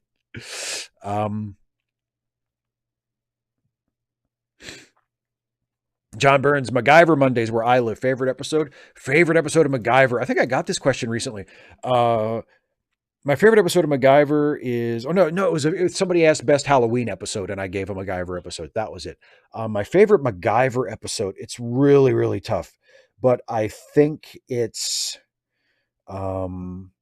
if I had to pick one, and it's really tough, but I think if I had to pick one, it would be the Widowmaker, the one where MacGyver, him and his friend Mike are mountain climbing, and Mike has an accident and falls to her death, and then MacGyver's all depressed, and then Murdoch shows up and tries to kill MacGyver and Nikki Carpenter, and they have to climb back up the mountain to get away from Murdoch, and has a great Murdoch death where they're on the side of the mountain, and Murdoch is like swinging onto this cliff on the end of a rope. It's just the most deliriously goofy bullshit. And MacGyver like catches him and cuts the rope with a knife. Or no, he holds the rope and Murdoch accidentally cuts it with his own knife, and he falls off the mountain. And of course he screams, MacGyver, on the way down. That might be my favorite. That's a great episode. Either that or Birthday, which is the one where MacGyver randomly runs into a pregnant woman who is on the run from her mob husband who's trying to kill her, and the episode just goes from there. That's a great episode too. John Burns with another super chat, thank you very much, says, is Picard rewatchable? What about the other Star Treks? I don't know, because I have not tried to rewatch Picard. I have not actually rewatched any of the current series. I've never done a rewatch of any of the seasons of Discovery or Picard or Lower Decks. So I don't know if they're rewatchable or not, because I've never tried to rewatch them. But other Star Treks I have found to be, the Star Treks I have liked the most, I have found to be rewatchable. I mean, TNG is endlessly rewatchable. DS9 is endlessly rewatchable. TOS I find very rewatchable. I mean, there's lots of Star Treks that I find rewatchable, but I don't know if Picard or Discovery are rewatchable or not, because I've never tried to rewatch them. 255 AD says, a conservative MP was murdered in the UK yesterday. How should you feel when regular conservatives are taken out like that? Well, I don't think it's good. I think I don't think we should be murdering, members of parliament or, members of Congress over here. I don't think that's, no matter what your political alignment happens to be. I don't think that's right. And I don't think it's a productive political strategy on top of everything else. So I think it's a terrible tragedy. I think it's horrible that that happened. I don't think that's a good thing for anybody, whether, I mean, and even if he was outright fascist, I would, I wouldn't shed any tears if something horrible happened to him, but I wouldn't be recommending that people go out and murder people. Like that's not I don't think that is, the best way to approach this. Um, yes, derogatory, that is the one. Yes, the mob husband, Herb Edelman plays the bad guy. Yes, that's the one. That's a terrific. But it's tough to pick favorite MacGyver episode because MacGyver is one of my very favorite shows. I don't know if I would say in terms of quality, MacGyver isn't higher than like a really good Star Trek show, but in terms of just being able to pick a random episode and watch it and have a goddamn great time, MacGyver is one of my favorite shows. It's often a very bad show, but it is almost always a really fun, enjoyable show.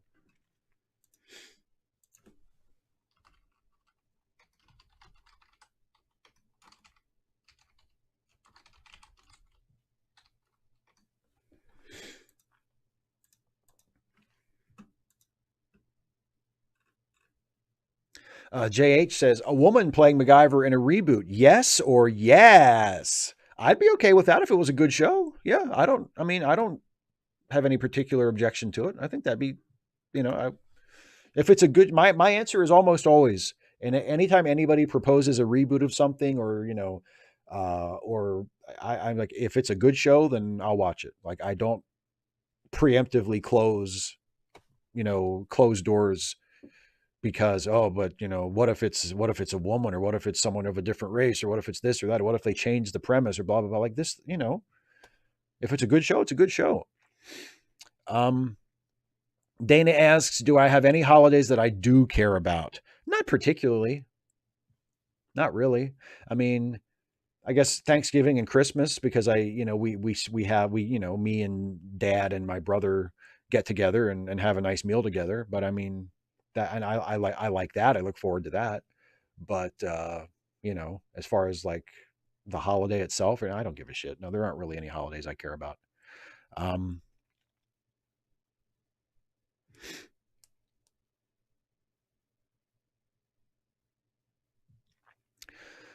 255 AD, it says the MP who was killed was at a public MP surgery. Given how common guns are in the U.S., does that change your mind about introducing them over there? No, I mean, I still would like to see us have, I would still like to see members of Congress meet their constituents more frequently and do things like that. But I mean, if anything, that would be an argument for why we desperately need to get our gun problem under control. Like the solution isn't to keep the Congress members away from the people. The solution is to get rid of the goddamn guns.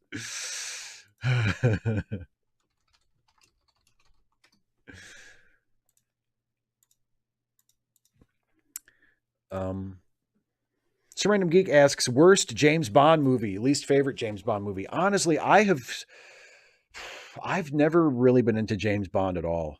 Um, so I don't really know. I remember liking. I think when me and Jason reviewed. Um, well, we did Goldfinger, right, Jason? I see you in the chat there. Hi, Jason.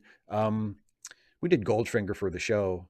I remember thinking it was all right. It didn't like blow my hair back. I'm not like a huge James Bond fan. Like I haven't seen any of the Daniel Craig ones. Like it just hasn't interested me. I've heard that Skyfall was really good, but I never saw it. Like, so I don't really. I mean, I don't really have a favorite or least favorite. John Burns, another super chat, says, so you're saying don't go all Robert De Niro in The Untouchables. I want him dead. I want his family dead. As that will be morally bad. I think so. Radical Bacon, I look a lot like my brother. When we were younger, we looked very much alike. Nowadays, we don't look as alike, but I think we look like brothers. We're not like twins or anything, but we're quite close. We're quite close in appearance. Um, And a super chat from Eric Allen. Thanks, Eric. Says, what kind of TV show drama nowadays would you like to see Andre Brower in? Ooh, oh man. Well, because he just finished with Brooklyn Nine-Nine, which was a comedy, and which he was outstanding in. So I don't know, what would I like to see him in? What would Andre Brower be good as? Oh boy, something that would allow him to yell and be dramatic, and have like big, operatic scenes. I don't know, maybe like some political thing, or maybe like some kind of drama where he's some kind of an activist, and he has to fight against a corrupt system, and he gets to give big dramatic speeches and shake his fist and pound the table and use that amazing voice. That would be something, because like the best part about Homicide, one of the things that made Homicide such a great show was that they gave Andre's character, Frank Templeton, all those scenes where he was interrogating people. It was all about the interrogation scene, and he got to put on these little plays in the box with Kyle Secor as Detective Bayless, his partner, and whoever the suspect was, and it was just stunning, and he got to act and ham it up and do his thing, and it was great. So anything that would allow him to do that.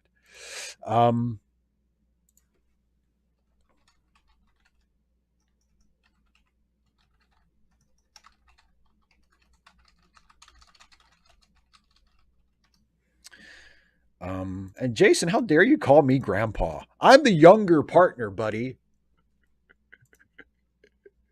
Oh boy.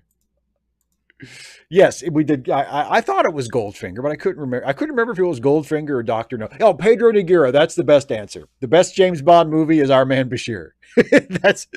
Our Man Bashir is a great James Bond movie.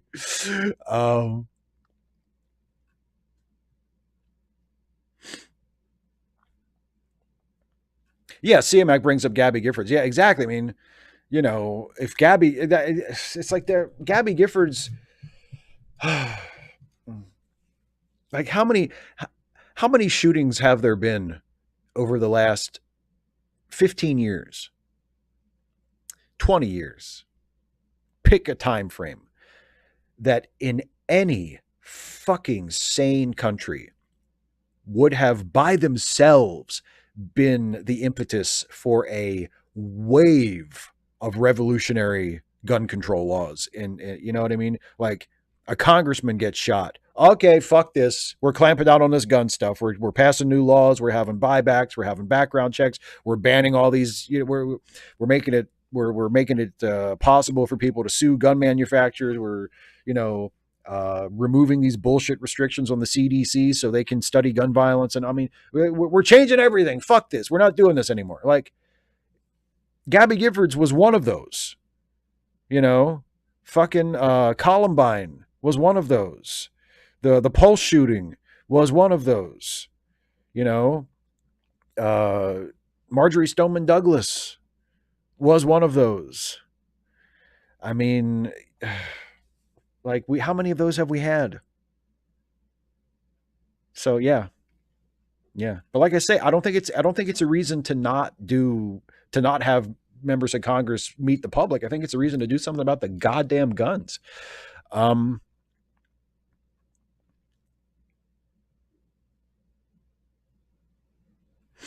Another super chat from John Burns, who says Jerry Doyle played Michael Garibaldi on Babylon 5. His good friend, Congresswoman Gabby Giffords, and 18 others were shot in 2011.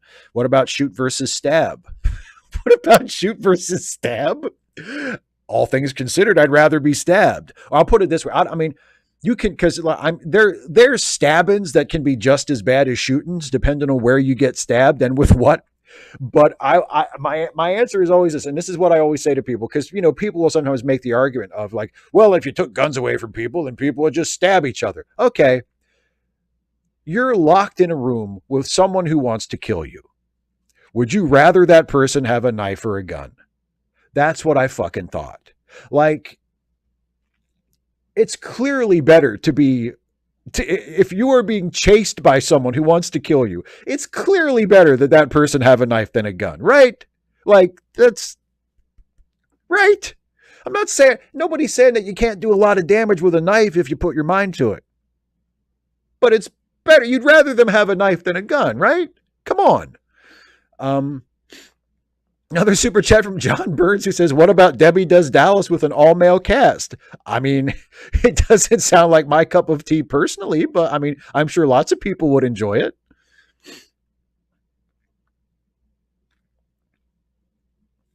Oh, and Tasby12, thank you very much. Says, with you and Jason here, let me say your review of 300 is one of my favorites. I love the way you two go off on that movie and frat bros. Yeah, as people may have noticed, I enjoy going off on that movie as well. I hate that movie. It's a terrible, shitty, awful movie. It's a bad movie, and not just bad in terms of cinema, but it's a morally reprehensible movie. Um,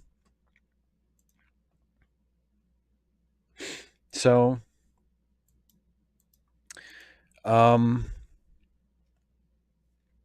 yeah, John Burns. My point was 19 dead versus 1 dead. Yeah, it's a lot harder to kill a whole. It's a lot harder to kill a room full of people with a knife. You know what I'm saying? Um,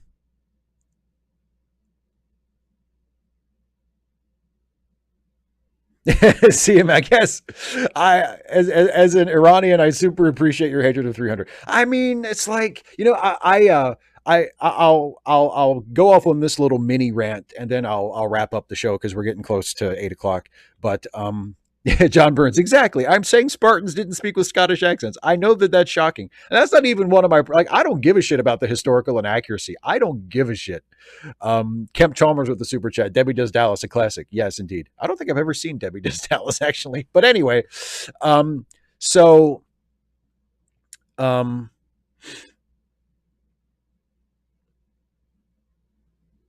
so yeah, 300 and its treatment of Iranians.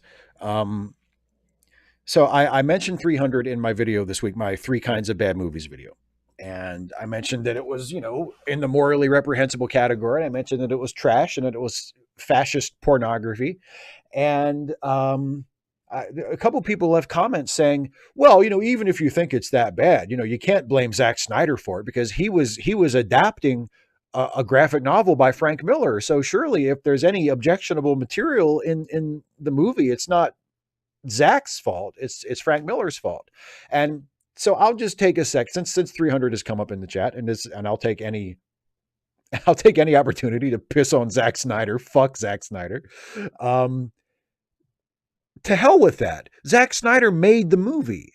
Zack Snyder directed it. You can't just say, well, he's not responsible for all the fascism and homophobia and racism in the movie because all that shit was in the comic book. Well, who decided to adapt it from the comic book into the movie? Who decided to make the movie of the comic book and said, let's keep all the fucking fascism and homophobia and racism? I want to adapt that into the movie too, right? It's his fucking responsibility. It's his movie. I mean, it's not his sole responsibility. There are other people involved. Filmmaking is a collaborative process. It's not all poor little Zach's fault, but it's ultimately his responsibility, and it's more his responsibility than anybody else's. So fuck that. If he did an adaptation of the fucking Turner Diaries and he made it like, a faithful adaptation and kept all the fucking right-wing anti-government racist bullshit in there, well, it's not Zach's fault. He was just wanting to make a faithful adaptation. What the fuck is wrong with you people? Not you people watching this right now, but these, fucking Zach heads, these fucking Snyder apologists. Like, oh, even if it was fascist, it wasn't Zach's fault. Fuck Zach. Fuck him. He's a piece of shit. He makes shitty movies about shitty people, and fuck him. Like, fuck him. He sucks. He's a shitty director, and he's probably a shitty person, and I don't give a fuck. Fuck him. And on that note, I feel like there's no better way to end a video than to say, fuck Zack Snyder. Fuck him to death. Fuck him to hell. Nothing better than to do that. Oh, 205 AD, I would love to see. Yes, Alexander Siddig was the first non-white James Bond. Actually, Julian Bashir. He wasn't James Bond technically, but yeah. But yeah, and I think if they wanted to cast, a James Bond of a certain age, to replace Daniel Craig. I think Alexander Siddig would be terrific. But anyway, that's it for the stream, everybody. Thank you all so much for watching. Thank you for bearing with me with my ongoing axe to grind against Zack Snyder. But I will release you back into your lives now.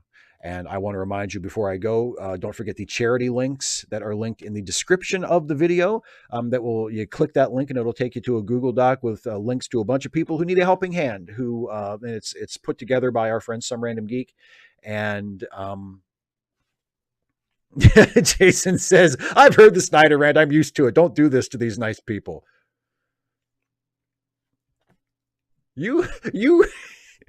You run your show the way you want, and I'll run mine the way I want. But yeah, don't forget the charity links. Charitylinks.page help out some friends of ours who need a helping hand. Also, don't forget, if you enjoy my stuff, you can help me to continue to do what I do by becoming a patron at patreon.com/Steve Shives, or by becoming a channel member by clicking the join button. And even if you can only afford $1 a month, if you can afford more than that, that's fantastic. I appreciate all the support, but even if you can only afford $1 a month, it really helps me out, helps me continue making these videos. And I appreciate all of my patrons and all of my channel members. And one of the perks you get is you can submit questions ahead of time for these Ask Away live streams. And those are the questions that I always ask the very first thing in the first part of the show, all the questions from my patrons and members. So thank you to all of my patrons and members. Thank you to all of you who are thinking about becoming a patron or a member. And thank you to all of you who already are and have been, and allow me to continue to do this. I could not do it without you, and I appreciate you more than I can say. And also, don't forget to check out the Let Me Listen podcasts, including especially the ones that I'm on, which would be Late Seating, the movie review podcast, and the Ensign's Log, the Star Trek themed comedy podcast that I co-host along with, I co-host the Late Seating with Jason, and then I co-star in the Ensign's Log with Jason and with Dana, who is also in the chat with us. And the Ensign's Log is an awesome show. If you like Star Trek, I think you'll enjoy our show. So if you watch my Star Trek related videos and you think this is kind of good, you should listen to the Ensign's Log, because I think it's even better. And we're really in a good groove right now. The show I've always liked the show, but this season has been really, really good, I thought. And the most recent episode that just went up today is really funny. Jason and Dana have a really, really funny bit in that. And I'm in it too. So there you go. But yeah, check out all of the Let Me Listen podcasts. Links are in the description, and also letmelistenpodcasts.com. That is it, everybody. Thank you all so much for watching. I release you now back to your lives. Have a good night. Have a good weekend. Thanks for joining me, and I'll see you next time. Bye, everybody.